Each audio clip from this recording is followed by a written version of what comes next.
Ciao internati e bentrovati alla seconda puntata del progetto Barks. Sono davvero contento dell'apprezzamento che ha riscosso il pilot del progetto, che spero possa crescere sempre di più. Ma non indugiamo oltre e addentriamoci in questo nuovo spumeggiante episodio. Sigla!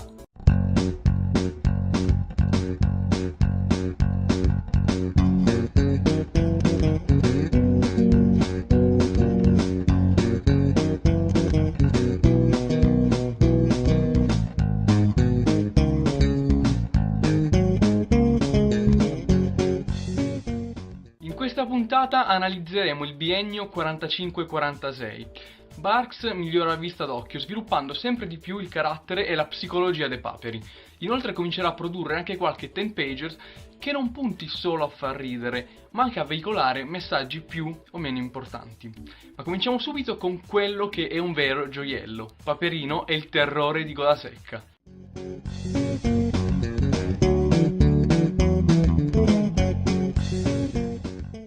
La trama di questa storia può apparire banale, ma è il modo in cui Barks tratta e sviluppa il soggetto che la trasforma in una vera perla.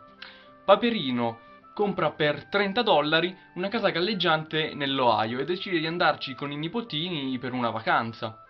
Ma ben presto i paperi si imbatteranno in un mostruoso serpente di mare. Davvero incredibile come, da questo spunto, Barks sia riuscito a creare una storia a dir poco imperdibile. Nella prima parte della storia, il maestro creerà situazioni veramente esilaranti. Quelle che si susseguono sono pagine e pagine di puro divertimento, per le quali il lettore non mancherà certo di sganasciarsi. Memorabili in tal senso le lezioni fluviali che Paperino impara a proprie spese navigando sul fiume per la prima volta. Poi, però, vi è una battuta d'arresto. Ecco l'ingresso in scena del serpente. Non è una bestia di cui ridere, come altre che Barks porterà sulla scena negli anni successivi, ma anzi tutt'altro. Da qui in poi ci sarà un crescendo di tensione che non si placherà nemmeno dopo aver scoperto che la bestia in realtà è artificiale. Tra l'altro è fantastico come i nipotini, dopo aver trafitto il mostro con delle fiocine, rimangano basiti dall'assenza di fiotti di sangue. È qualcosa che indubbiamente rende i personaggi e ciò che fanno molto più realistici. Il climax viene dunque raggiunto quando Paperino è inghiottito dal mostro ed è succube dalle concretissime minacce di morte del misterioso manovratore. Ho spoilerato così brutalmente proprio per analizzare la particolare personalità di questo villain. Costui spaventa perché gli piace, perché si diverte. Il perfetto nichilista, insomma, un po' come Alex di Arancia Meccanica, tanto per capirci, è certamente uno dei personaggi più interessanti del cast barksiano. Dialogo tratto dalla storia. Ma perché? Perché spaventare? Perché la gente balla?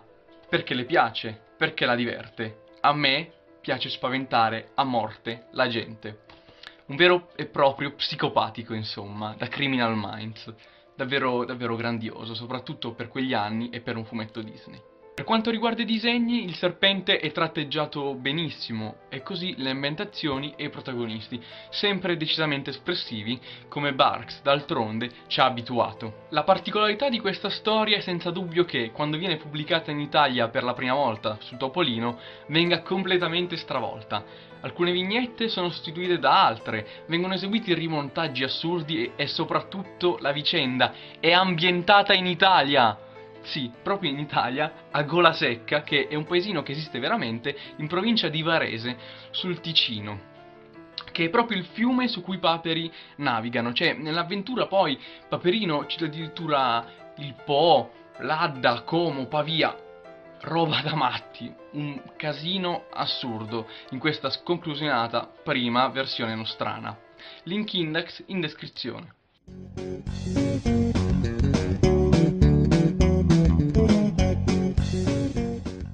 Questa storia consiglio di recuperarla solo ai filologi e ai collezionisti di stirpe, perché per quanto mi riguarda l'unico elemento degno di nota è che rappresenti l'unico punto di contatto che avranno Carl Barks e il topo più famoso del mondo. In periodo di guerra i disegnatori scarseggiano e così Barks sente che deve dare una mano. Così si ritroverà a disegnare questa avventura di Mickey Mouse su soggetto e sceneggiatura altrui. In questa storia Barks ci mette solo le matite e, ahimè, si nota parecchio. Il tutto risulta scialbo, a tratti banale, privo di mordente. E soprattutto si avverte che sarebbe occorsa qualche tavola in più, cosa che per Barks, indiscusso maestro dei tempi narrativi, sarebbe stata come minimo anomala. Non c'è davvero molto da dire, se non che si avverte come l'uomo dei paperi non fosse, per così dire, ispirato. Il cast di Topolinia non gli riesce benissimo. È possibile individuare alcune vignette in cui le pose e le espressioni dei personaggi risultano innaturali, artificiose, come se gli stessi personaggi non credessero a quello che stanno facendo veramente, come se un attore non credesse a quello che sta facendo sulla scena. E inoltre non riesce a imprimere quindi la proverbiale espressività, caratteristica peculiare dei suoi paperi. Inoltre il character design è piuttosto arcaico, con il ritorno al topolino in calzoni corti. E forse anche questa storia che contribuisce a sfidare l'artista spagnolo César Ferioli per poi costruire il suo proverbiale caratteristico stile. So che ad alcuni questa storia piace, anche alcuni nomi illustri come Luca Boschi, ma a me sinceramente non è riuscita molto a convincere. Link index in descrizione.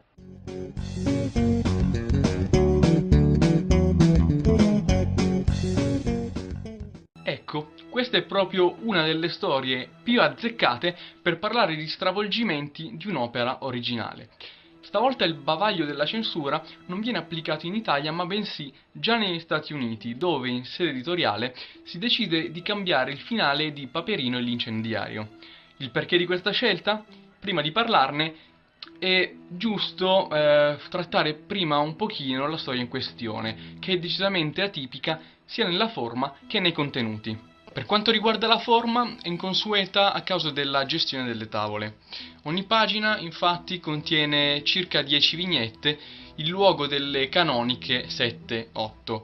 Per quanto riguarda i contenuti, la storia è curiosa, dato che tratta un argomento un po' spinoso, ovvero la piromania psicotica. Paperino, a causa di una botta in testa, sviluppa una passione morbosa per il fuoco e per le fiamme e diventerà ricercato dalle forze dell'ordine a causa di diversi incendi che infuriano in città. La storia appare scontata, ma in realtà non lo è fatto. Si susseguono infatti tantissimi colpi di scena che vanno a ribaltare la narrazione laddove necessario. Inoltre, cosa importante, viene affrontato un tema scabroso come quello dell'ossessione maniacale. Altre volte, anche prima di questa storia, Barks aveva presentato un Paperino che, in seguito a un colpo sul cranio, o diventava abilissimo a fare qualcosa o ossessionato da qualcosa. Per esempio, prima di questa storia c'era stata Paperino chimico genio, ma mai come in questo caso. Il comportamento di Paperino infatti è tipicamente ossessivo-compulsivo, patologico. Barks sottolineerà questo aspetto anche tramite un altro personaggio della storia. A voi scoprire di chi si tratta. Inoltre Paperino si riterrà innocente e ci saranno solamente i nipotini ad aiutarlo per tentare di scagionarlo. Qui ritorna nelle storie barksiane un tema caro a Hitchcock, ovvero l'innocente accusato ingiustamente e perseguitato da tutto e da tutti. Nel finale, come era stato ideato dal maestro, Paperino, dopo aver dato fuoco all'aula del tribunale, veniva spedito, giustamente, in galera.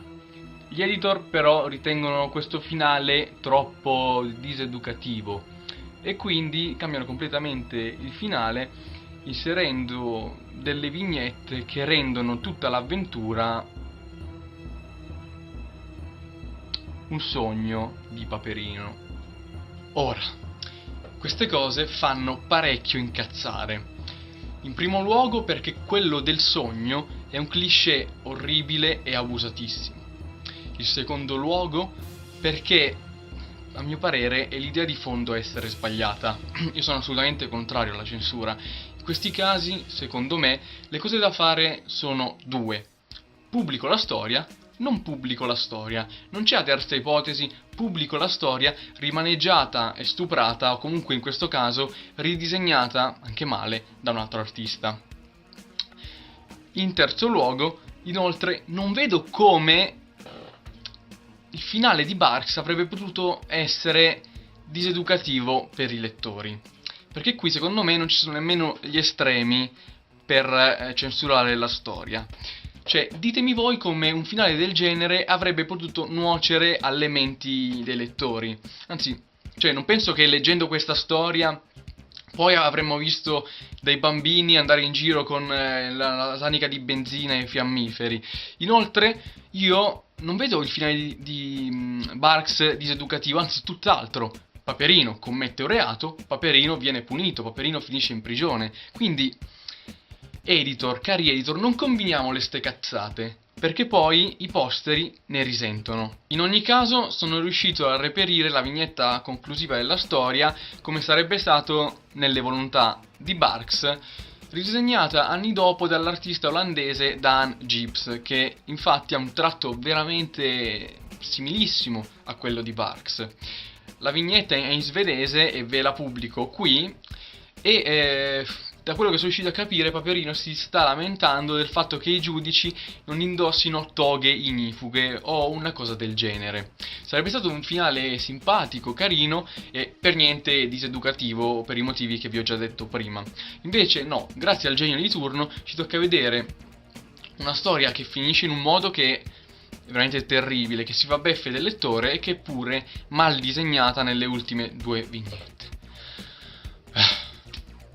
Dal punto di vista grafico, a parte le solite menate sulla lenta trasformazione che sta interessando il tratto di Barks, è doveroso fare qualche cenno a come Barks rappresenta la città di Paperopoli. Per la prima volta infatti ne raffigura il centro, facendo scoprire quindi al lettore che si tratta di una metropoli e che Paperino vive quindi in una villetta nella sua periferia. Barks disegna grattacieli, palazzi e un'atmosfera in generale opprimente per quello che secondo me è il primissimo contributo alla creazione della serie del 96 Paperinik New Adventures per gli amici PKNA, che ci presenta proprio una Paperopoli che secondo me trae anche spunto dalla Paperopoli rappresentata dall'uomo dei paperi in Paperino e l'incendiario.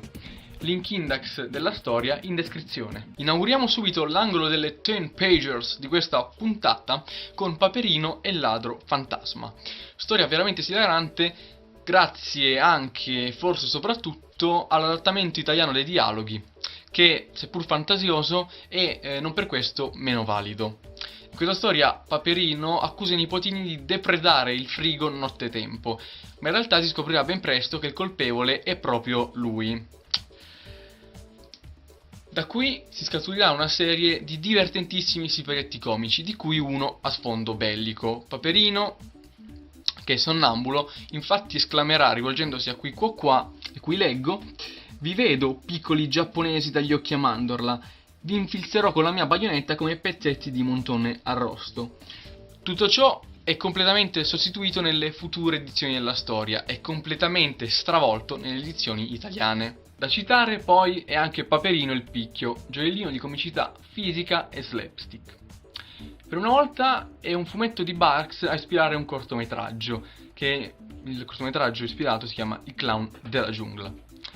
In entrambe le situazioni Paperino è all'opera con il bird watching. Nella 10 pager dovrà cercare di fotografare un pennuto rarissimo, mentre nel cortometraggio verrà disturbato dall'insopportabile Arakuan, un uccello esotico che come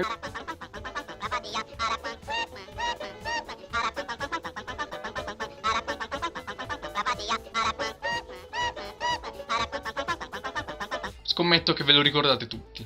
Andiamo avanti. Altra storia meritevole è Paperino e la banconota da $10, una vera e propria parabola sull'onestà in cui Barks trova anche il tempo per ironizzare sulla censura di cui egli stesso è vittima.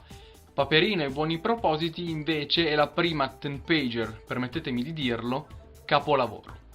Come di consueto nelle storie brevi, qui Barks si concentra sulla quotidianità dei paperi, sull'ordinario, senza metterli a confronto con lo straordinario delle storie di ampio respiro. Qui Paperino, su sollecitazione di Paperina, sceglierà il proprio proposito per l'anno nuovo, ovvero quello di non arrabbiarsi mai più. I nipotini, ancora nella fase delle monellerie, non tarderanno ad approfittarsene. Riuscirà quindi il papero a mantenere il proprio impegno? Ritengo questa 10-pager imperdibile per tanti motivi. Le gag sono veramente esilaranti, poche volte mi sono divertito così leggendo un fumetto. I disegni invece sono frizzanti, ben eseguiti e rendono al meglio ciò che succede durante la storia. Una volta di più gioca un ruolo determinante la proverbiale espressività dei paperi barksiani. Certamente degna di nota la scena in cui qui qua sono intenti a sfasciare la cucina, mentre Barks decide di mostrarci le reazioni di Paperino nei confronti di ciò che sta sentendo e quindi di tenere l'inquadratura fissa su Paperino. La vignetta conclusiva, infine, è a dir poco geniale, fa sganasciare e chiude la vicenda nel migliore dei modi, standing ovation. Altra storia degna di nota è Paperino, costruttore di aquiloni, in cui Barks ci presenta sì l'ennesima diatriba tra zio e nipoti, ma qui la particolarità è che spinge maggiormente l'acceleratore sull'indagine psicologica dei suoi paperi, che qui a tutti gli effetti si comportano da uomini. Molto riuscita la sequenza in cui i nipotini fanno uso della strategia dialettica, come chiamata da loro, per evitare la punizione dello zio. Inoltre è molto bella anche la vignetta in cui i tre si preoccupano in modo davvero struggente per la sorte di Paperino. Stessa storia per il primo giorno di scuola di qui qua, in cui i personaggi recitano tutti in maniera molto realistica e sono perfettamente caratterizzati, o per Paperino e la gara di nuoto, che oltre a essere molto divertente, rimarca il ruolo di educatore, di figura paterna che Paperino deve rappresentare per i tre nipoti. Dal punto di vista squisitamente hilary, invece, da citare sono sicuramente Paperino forzuto senza saperlo e Paperino e il cane sublime, anche se entrambe le storie, oltre alle risate, vogliono veicolare messaggi un po' più importanti. Da una parte si fa un'intelligente satira della superficialità della classe media americana di quegli anni, mentre dall'altra si vuole sottolineare il fatto che un cane dotato di pedigree non sia necessariamente migliore o comunque da preferire a un meticcio o a un randagio. Insomma, generalizzando, non conta ciò che sei nato, ma ciò che sei diventato.